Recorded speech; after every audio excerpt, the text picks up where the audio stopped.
Welcome back to the Rich YouTube channel. In today's class, we are going to learn how to make this beautiful structured design that we have on this dress. Okay, it's going to be standing on its own. You can use any fabric of your choice to do this. I'm going to teach you how to sew it with any fabric and still maintain this standing effect that we see here. This is what it looks like in front, and this is what the back looks like. You will see that it is standing on its own both in front and at the back. So I'm going to take you through how to cut and sew this in this class.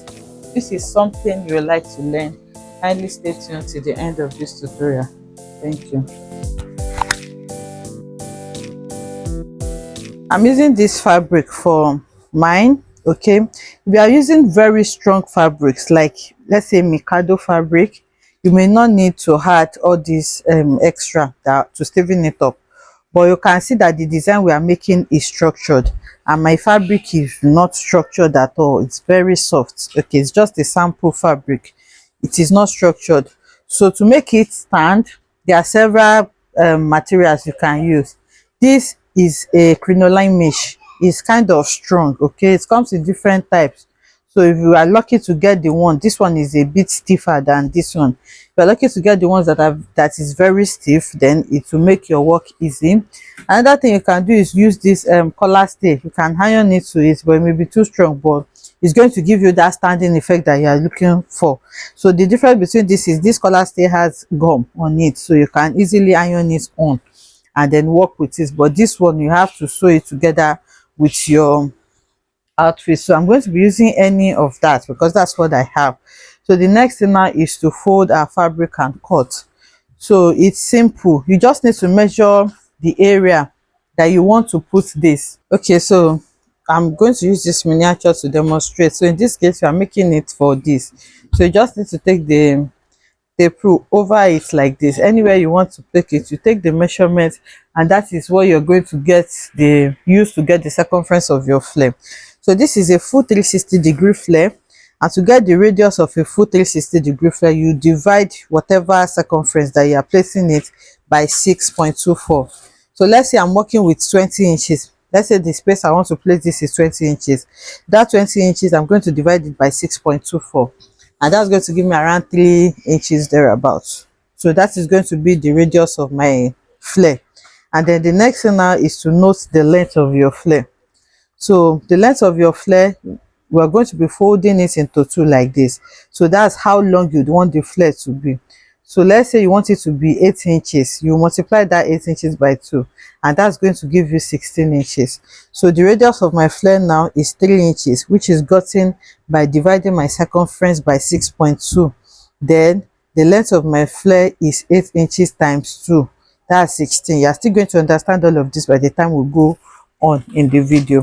So that's what you're going to use to fold your fabric. You're going to add your radius and the length. The radius in this case is 3, and the length in this case is 16. So if you add that together, you're going to have 19 inches. So you're going to fold your fabric with 19 inches. But I want to please my radius a little bit, so I'm going to add excess to it. I'm going to add 1 inch extra for my radius splitting. That's going to leave me at 20. You can also add maybe a little to your length as well, so that by the time you plait it, so let's just say I'm going to be folding by 22 inches. So now you take your fabric, you measure 22 inches. Once you measure the 22 inches, you use that to fold into 4. Okay, you fold into 2 first, then you fold again into 4 by 22 inches. Okay, so now this is what I have. I have folded my fabric according to my circumference. So what I'm going to do now is to go ahead and mark the 22 inches all around first from the starting point. I hope you can see this is my starting point here. So from there, I'm going to be taking my tape around, and then I'm going to mark 22 inches and cut it out. So I'm doing this first because I want us to have just our fabric on the table.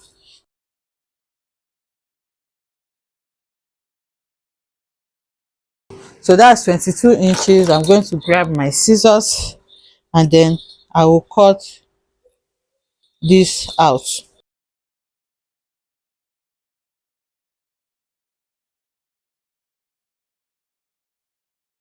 So again, I'm just going to run you through the measurement I'm working with. To get the radius of your flare, you need your circumference. That's where you want to place it, divided by 6.28. Mine is 20, divided by 6.28 gave me 3.1 inches. But like I said, I want to split it a little bit, so I added extra 1 inch. You can add up to 2 or 3 inches depending on how many pleats you want. And then for the length of your flare, you need to know how long the flare will be. So for me, on my tape, around 8 inches is fine for me. So whatever length that you need to double that. Okay, if you multiply 8 by 2, you are going to have 16 inches. So that's the length of your flare.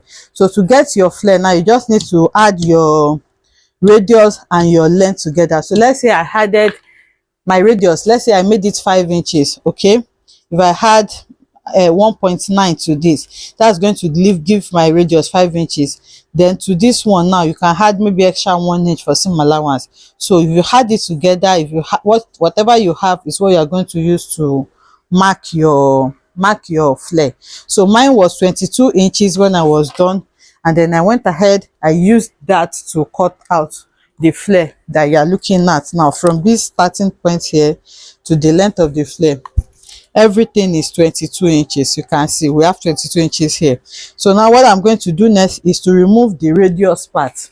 Okay, this part. So now from this, I'm going to remove my radius. Like I said, I want it to be around 5 inches. So from here, I'm going to mark 5 inches all around. I'm going to mark 5 inches all around, and then I'm going to cut it out. So you can double check again to see that you have up to 16 inches for your length. So I have 16 inches. I'm going to go ahead and cut this out. So before you remove this, you're going to notch it so that it will aid your pleating.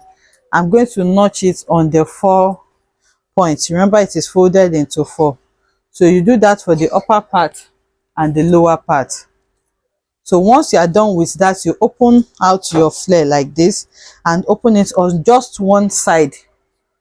You open it on one side so that it can open up like this for you. Okay, so this is what we have.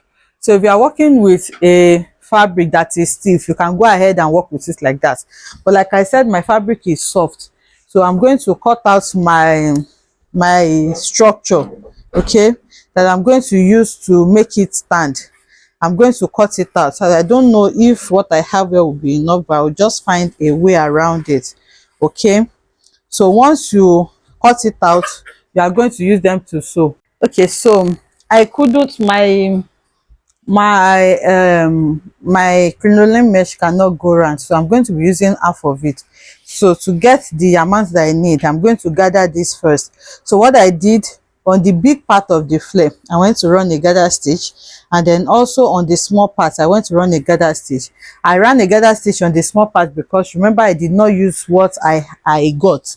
I got 3 inches, and then I added extra to make it 5 inches. So this will obviously be more than 20 inches. So if you measure what we have here, we have almost 40 inches. So I'm going to gather it back to the 20 inches that I need. So what you just need to do now is to take one of it now, and then you start gathering. Okay, you're going to do the same thing to the lower part. So the lower part, the big lower part as well, you're going to gather it to 20 inches. You're going to gather this upper part, this small part, to 20 inches. The lower part as well, you're going to gather it to 20 inches. That is what we need to do. So here for the long one, I'm going to pick one of the thread as well, and then I'm going to gather to 20 inches.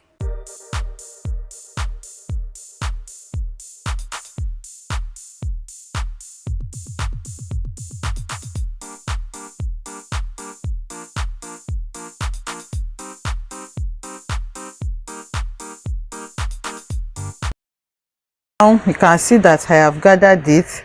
So you measure it and make sure that it is up to what you need. In this case, I need it to be 20 inches. If it's not up to, you are going to increase it. So I have 19, so I'm just going to loosen it out again till I have 20. But before then, I want to close the sides. Okay, that part you opened earlier, that's the side. Remember, this is how the flare is. This is the small one, this is the big one. So now to close the side, you place it right side facing right side, and then you run a stitch here. You do the same thing here as well. You run a stitch before you turn it out. So before you do that, remember I said I'm just going to insert my crinoline mesh into it. So because I don't have enough to cut this full one, so what I'm going to do now is just to fold the mesh, and then I'm going to cut. Remember our actual length is 8 inches. It was when we multiplied it that it became 16 inches. So now I'm going to cut out a length of maybe 6 or 7 inches, just a little shorter than this, and then I'm going to gather it to the 20 inches that we are working with, the 20 inches radius that we are working with. So now, depending on how ruffled you want it to be, you can multiply the 20 by 2, and then you cut out a mesh of 40 inches by 6 inches, then you gather it. So I have done that. You can see I have gathered this to 20 inches. So you can see, if you have enough crinoline mesh, you just cut it the same way. You won't have to go through all of this. So I've gathered just one end of it to 20 inches. I'm leaving the other end. So now I'm going to be turning together with my crinoline. So I'm going to be inserting the mesh inside like this. So when I want to turn it, I'm going to flip like this. I will turn together with the crinoline. So you have one side of your fabric, you place the mesh on it, and then you place the other end of the fabric on it like this, so that you can sew and turn them together. You do the same thing for this other side. You place your mesh, your crinoline, and then you place the other fabric on it, so that when you sew it, you flip it and this mesh is going to be inside. You can see I've sewn it. Okay, so this is my fabric, this is my fabric, and this is the crinoline mesh. This is my fabric, this is fabric, and then this is the crinoline mesh. So if their seam allowance is too much, you can reduce it and then weave off that part, because the crinoline mesh is a bit harsh. So once you reduce your seam allowance, you are going to flip and turn everything to the right side, so that way your mesh is going to be inside.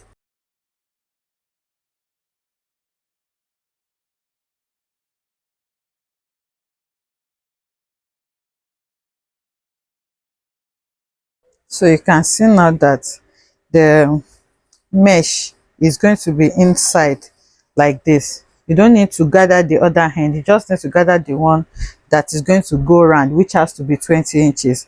That's the one to gather.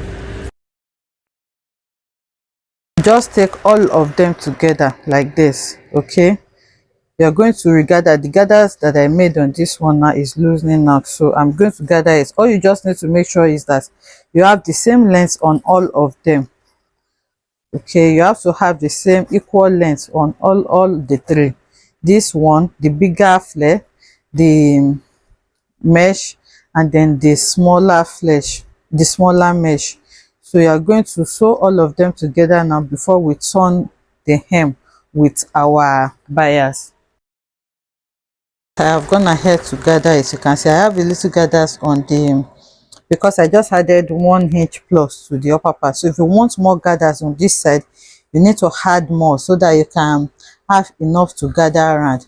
And then this is the long part of the flare. You can see that it has more gather here, it is fuller.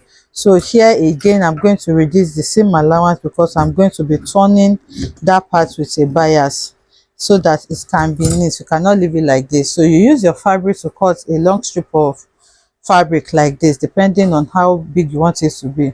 Then you're going to sew it in a way that this part is going to be turned. So you're going to sew like this. Then after sewing all around, you're going to flip it. So what we just want to do is to make sure that this rough edge is concealed inside like this, so that this part is going to be neat. You can see now that I've reduced my seam allowance. So what I'm going to do now is to go ahead and sew. Then I'm going to turn it back. So once you pipe it, this is what you are going to have. You can see what it looks like on the wrong side, and then you can see what it looks like on the right side, which is the gathered part. So the crinoline mesh that you have inside is just going to make it stand. It's going to help you to make it stand on its own. You can see how it is standing. So now you already have your dress. You can either tack this tip or you sew the entire of this side inside your dress if that is what you want, and then you can also tack it to your dress on this tip. So I'll take it to the mannequin now so that we can see what it looks like.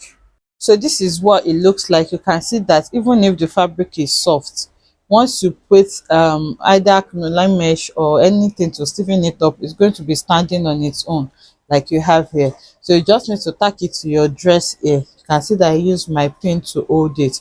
So for you to be able to wear it easily, at the back here, you are going to be opening it up. Remember, this is a tutorial, that was why I covered it up. So here at the back, you need to divide it into two, and then you turn it in the way we turned the front, so that you can put maybe a hook or something here, so that you will be able to wear it easily. So this is what it looks like on the back. You can see that it is equally standing at the back as well, and this is what it looks like on the front. I hope you enjoyed making this beautiful tutorial with me. If you enjoyed it, let us know in the comment section. Like, comment, and subscribe to our channel, and I'll see you in the next one. Bye.